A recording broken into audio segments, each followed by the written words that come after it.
बानी पीटीआई ने एक बार फिर मिलिट्री एस्टैब्लिशमेंट को निशाने पर रख लिया है। अपने ट्विटर हैंडल पर फौज मुखालिफ बयानात और प्रोपेगेंडा के बाद जेल से गैर मुल्की सहाफी मेहदी हसन को दिया गया इंटरव्यू भी सामने आ गया, जिसमें इमरान खान ने अपनी हुकूमत गिराने का जिम्मेदार अमरीकी साजिश या साइफर कहानी को नहीं बल्कि जनरल बाजवा को करार दिया है। ताज्जुब की बात तो यह भी है कि बानी पीटीआई की जानिब से अमरीका को सफाइयां भी पेश की गई हैं कि उनका ताल्लुक अमरीका के साथ खराब करने में जनरल बाजवा का हाथ था। जलसा आम में साइफर लहराने, अमरीका को आंखें दिखाने और डोनाल्ड लू को अदालतों में घसीटने जैसे बयानात के बाद बानी पीटीआई अमरीका से खुशगवार ताल्लुकात के ख्वाह हैं, जबकि मिलिट्री एस्टैब्लिशमेंट के निशाने पे हैं। हमूदुर रहमान कमीशन रिपोर्ट का हवाला और अब जेल से दिया गया हालिया इंटरव्यू एक ऐसे वक्त पे सामने आए हैं कि जब army chief general Asim Munir की ज़ेर सदारत रावलपिंडी में फौज की हाई कमान का इंतहाई अहम इजलास हुआ।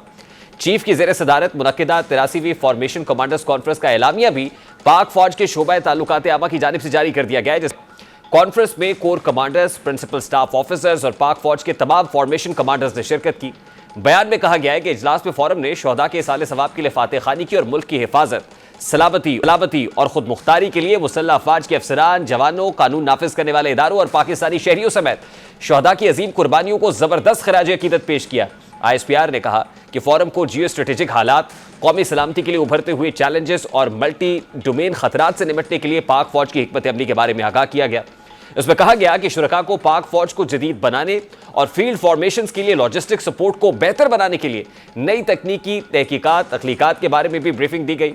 ISPR ने कहा कि फोरम ने अफगानिस्तान की सरहद पार से मुसलसल खिलाफ वर्जियों और अफगान सरजमीन को इस्तेमाल करते हुए दहशतगर्दी की मनसूबाबंदी पर सख्त तहफ़्फ़ुज़ात का इजहार किया। तर्जुमान पाक फौज ने कहा कि फोरम ने तहफ़्फ़ुज़ात का इजहार करते हुए कहा कि पाकिस्तान के दुश्मन पाकिस्तान के अंदर सिक्योरिटी फोर्सेस और मासूम शहरियों को निशाना बनाने के लिए अफगानिस्तान को इस्तेमाल कर रहे हैं। ISPR के मुताबिक फोरम ने दहशतगर्दी के खिलाफ जंग में नए जमशुदा इजला की आवाम की पेश बहा कुर्बानियों का एतराफ़ किया और दहशतगर्दी को फैसला कुन शिकस्त देने के लिए नए जमशुदा इजला की तरक्की की अहमियत पर जोर दिया। तर्जुमान पाक फौज ने बताया कि फोरम ने बलूचिस्तान में समाजी और इक्तसादी तरक्की की जरूरत पर भी जोर दिया कि बैरूनी तौर पर प्रोपेगेंडा करने वालों का मुकाबला किया जा सके। ISPR के मुताबिक फोरम ने कहा कि प्रोपेगेंडा करने वालों की पुष्पनाही गैर मुल्की स्पॉन्सर्ड प्रॉक्सियों के जरिए की जाती है ताकि बलूचिस्तान के नौजवानों को अमन और तरक्की से दूर रखा जा सके। ISPR ने बताया कि कॉन्फ्रेंस के शुरका ने जोर दिया कि रियासती इदारों बिलखुसूस अफवाज पाकिस्तान के खिलाफ जारी शुदा डिजिटल दहशतगर्दी मजमूम सियासी मकासद के हुसूल के लिए बैरूनी सहूलतकारों की मदद के साथ की जा रही है। इसका मकसद झूठ और प्रोपेगेंडे के जरिए पाकिस्तानी कौम में मायूसी पैदा करना और कौमी इदारों बिलखुसूस अफवाज पाकिस्तान और अवाम के दरमियान खलीज डालना है। तर्जुमान पाक फौज के मुताबिक कॉन्फ्रेंस के शुरका ने इस अज़्म का इयादा किया कि पाकिस्तानी कौम झूठ और प्रोपेगेंडा करने वालों के मजमूम और मकरू अज़ाइम से पूरी तरह बाखबर है और इन नापाक कुव्वतों के मजमूम इरादों को मुकम्मल और यकीनी शिकस्त दी जाएगी।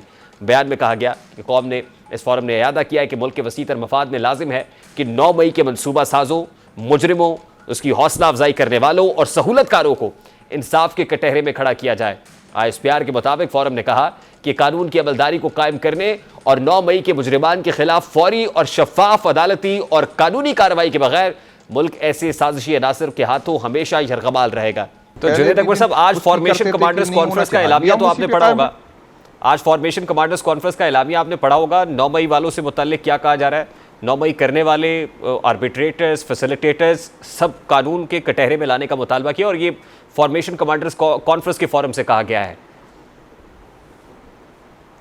तो हम भी इसी को सेकंड करते, हम भी यही चाहते हैं कि 9 मई के मुलजिमात को सज़ा दी जाए जिन्होंने इनको प्लान किया था, जिनकी नाअहली थी, जिनको उन्होंने नहीं रोका था, जिन्होंने खान साहब को गले से पकड़ के अदालत से लेके आए थे, जिन्होंने अदालत के शीशे तोड़े, जिनकी नाअहली थी, चाहे उस टाइम के IG हो, चाहे उस वहाँ पर जो लाहौर में लोग जा रहे थे और जो वहाँ पर लोग थे, जो पुलिस लाइन में हज़ारों लोग थे जो चंद सैकड़ों लोगों को कंट्रोल न कर सके। तो हम भी यही चाहते हैं, हम तो यही चाहते हैं, ये तो अब हुकूमत और इस्टब्लिशमेंट नहीं चाहती कि उसका इंसाफ, हम तो कहते हैं कि उसकी फ्री एंड फेयर जो है कर ले और उसको सज़ा दे जो उसमें इन्वॉल्व है।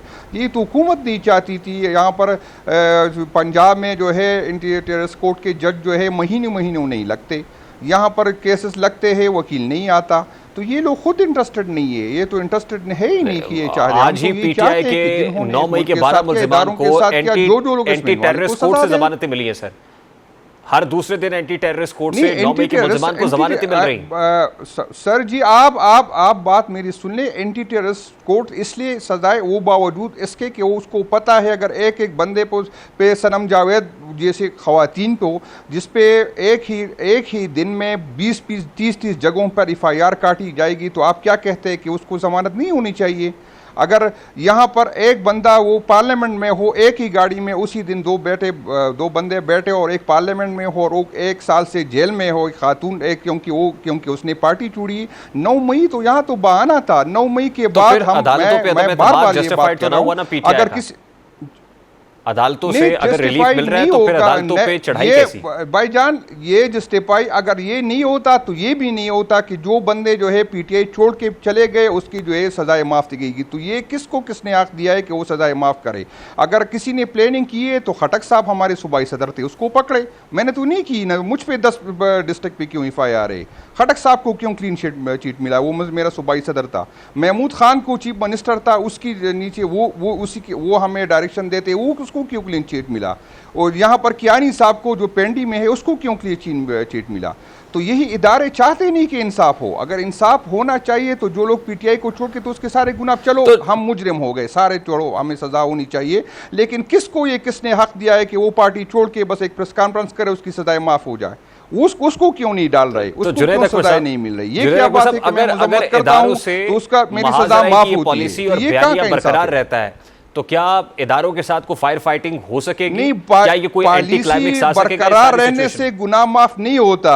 पार्टी थी बरकरार निश्चय, अगर किसी ने जुर्म किया हो तो उसको सजा मिलनी चाहिए। ये किसी इंडिविजुअल किसी इदारे के पास ये हक नहीं होना चाहिए कि उसकी सज़ा माफ़ कर दे। अगर मैंने जुर्म किया तो मुझे सज़ा दे, लेकिन किसी को ये हक नहीं है कि जो आपको इमरान खान के ख़िलाफ़ जो है उसकी पार्टी, और इसी बयानिए को लोगों ने 8 फरवरी को दफन किया, इसीलिए तो रिजल्ट चेंज किया गया कि अगर लोग आपकी बात को मानते थे और इमरान खान को मेरा सवाल ले लेना जुनैद अकबर साहब, मेरा सवाल ये ना जुनैद अकबर साहब कि क्या कोई मुज़ाकरात, कोई एंगेजमेंट हो सकती है? एक तरफ तो आप इदारे से मुज़ाकरात चाहते हैं, दूसरी तरफ आप बंदूकें भी फेंकने के लिए, सरेंडर करने के लिए भी तैयार नहीं है। आप मुसलसल गैर मुल्की जरीदों के अंदर आर्टिकल्स भी लगवा रहे हैं, सहाफियों को इंटरव्यूज भी दे रहे हैं, ट्विटर पे पोस्ट भी कर रहे हैं। इदारों से न रिलीफ मांगते हैं, न इदारों से ये चाहते हैं कि हमें हुकूमत दे। हम इदारों से अगर बात करने को तैयार है तो इसी बात पे है कि इदारे अपने मैंडेट में रहे, अपने जो है हुदूद क्रॉस न करे। हम यही चाहते हैं, हम कानून की हुक्मरानी चाहते हैं, हम इंसाफ चाहते हैं। हम इसी पे इदारों के साथ हम नहीं कि हमें हुकूमत चाहिए। इदारों का ये अफर तो हमें पहले सी थी, कि खान साहब छोड़, अगर 9 मई को वाक़या हो गया तो फिर इदारों की तरफ से हमें क्यों अफर आई कि खान साहब को छोड़े और आप हुकूमत बना ले? अगर लोग हमारी बात को और इदारों की प्रेस कॉन्फ्रेंस पे हुकूमत वक्त की बात को मानते थे तो फिर इदारों को हमें तोड़ने की क्या ज़रूरत पड़ गई? हमें लोग रिजेक्ट करते। क्यों लोगों की वीडियो बनाई गई, उसको ब्लैकमेल किया गया? क्यों उसकी, जिस तरह आप यकीन नहीं करें, बयान में नहीं कर सकता जिस तरह हमारे लोगों को किस तरीके से ब्लैकमेल किया गया। तो ये क्यों, अगर आपकी बात में वजन है और आप सच्चे हैं और हम झूठे हैं तो फिर फ्री एंड फेयर इलेक्शन कराते ना।